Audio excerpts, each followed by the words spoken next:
All right, so the next phase is about to take place. So idea is I have four footers, so 16 feet total. And obviously none of these little things that are already planted there are actually gonna do anything other than that. And I'm gonna be honest with you, I don't actually remember what I planted. So I guess we're gonna find out one day. Anyway, so we are gonna do the next hanging area right out here. And this is gonna be meant for the squash and all the fall pumpkins. So we're gonna have one beam there, one beam there, and one beam right over there at the end. At least that's the plan. So just to kind of run through the materials real quick. So this is a 4x4 by 8 feet. So 4 inch by 4 inch by 8 feet. And then that's another 8-footer, another 8-footer, and then this guy over here, the one at the bottom, that's the one that's going to go across. So both of those are 4x4s by 10 feet. And so, again, the challenge is I'm a renter and I need to kind of get creative. So I found a couple of things on the TikTok shop, on the Vivor shop. So I got these little stakes. These are the same ones that I used for the greenhouse. So we're going to be attaching our beams over here to these little stakes, and those are going to go on the ground. They're easy to put in, they're easy to remove. And we need a nice heavy mallet. This is a 4-pounder. It's all that I can handle. And then for the middle, I had to do math, and I swear I used to be really good at math. Anyway, so I used 4 of the stakes in the greenhouse. I was only left with 2, so I had to sort of figure something else for the middle. This is some netting that's going to go around, and so these other sort of post spikes, I got them at the Vivor shop as well. And so this is what we're going to use for the middle beam. Also, just want a little bit of extra support on that middle one, since a lot of the structural support is going to go on there. And then over here, I have some cedar garden spikes, and that's just kind of going to encircle the whole area so that I can cover it up with this netting to keep the critters out and away, at least as much as I possibly can, because me and Alvin the squirrel are always fighting. So we'll see if that works. And then I'm going to sort of top it all off with this little cedar side. They're these little cedar pellets. They're just sort of meant to keep the bugs away. So yeah, we'll see. Learned a couple lessons from the last time. I'm going to pre-drill everything on the floor. Just so that, while it's already on the ground, just so that I'm not having to use my arm and overexert myself. And, yeah, we'll see. Here we go.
creative solution. So, yeah, like 6-8 months ago, I made these little buckets with these poles, and the intention was to put a tarp over my cars. And let's just say it didn't work out.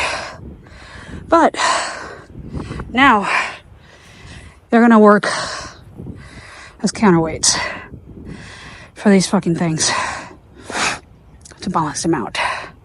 So let's see if I can actually make that work. All right, back to your throne.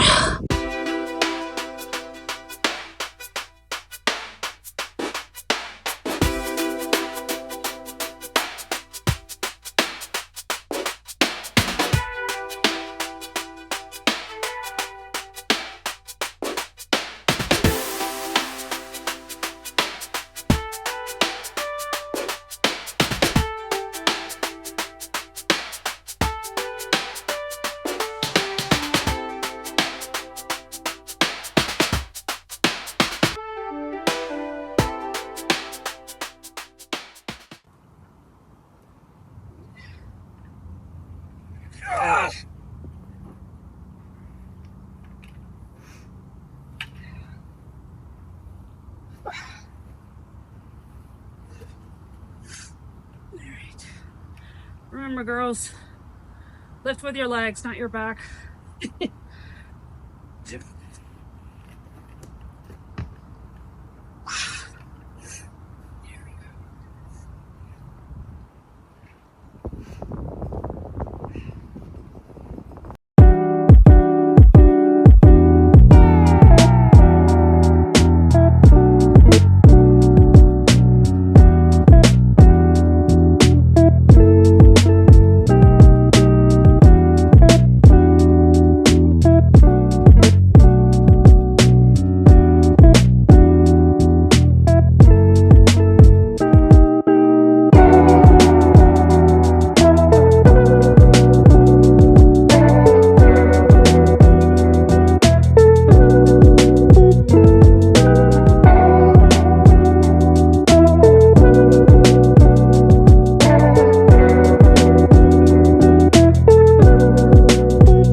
Okay, so sorry folks, both my phone and the GoPro died, everything died, and I needed to finish this project, otherwise it just wasn't going to get finished. So here we are. So the security light is on, that wig is in full force. So things that are still missing, I have some fairy lights that I'm gonna sort of put around in this here, and I have a sign that's gonna go there that I made myself, and some other decorations to go along with it. Technically speaking, I'm still supposed to seal it. I don't know that Mama's gonna get to that, but we'll see. Anyway, yeah, I finally found the camera mount, so security camera's on. And yes, I know we're missing some stuff, but so what's gonna happen here, I had bought some like fake decorative vine to cover those things up when the plan was to use them to put a tarp over the cars. So that's what's gonna go on there and kind of cover the gap, cover the ugly Home Depot situations, and yeah, basically just kind of cover the gap up to here. So we have our mesh kind of going around to the other side. That decorative vine situation is gonna go over there and close that gap as well. And then I just sprinkled the bed with some cedar just to keep the bugs out. So these guys are tied. It's pretty sturdy. It's like barely moving. And then with the added weight of the grow bags, I am hopeful that everything's going to be sturdy and we're going to be okay. Down the line, when it starts to get really, really hot, I'm just going to get like a greenhouse tarp material type deal, and I'm just gonna try to figure out some kind of way to hang it from the top and just be able to kind of like, you know, as an A-frame, sort of like cover up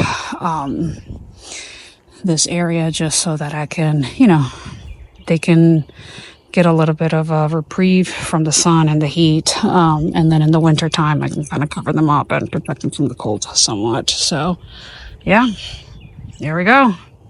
That's the one. Phase 2 is just about done.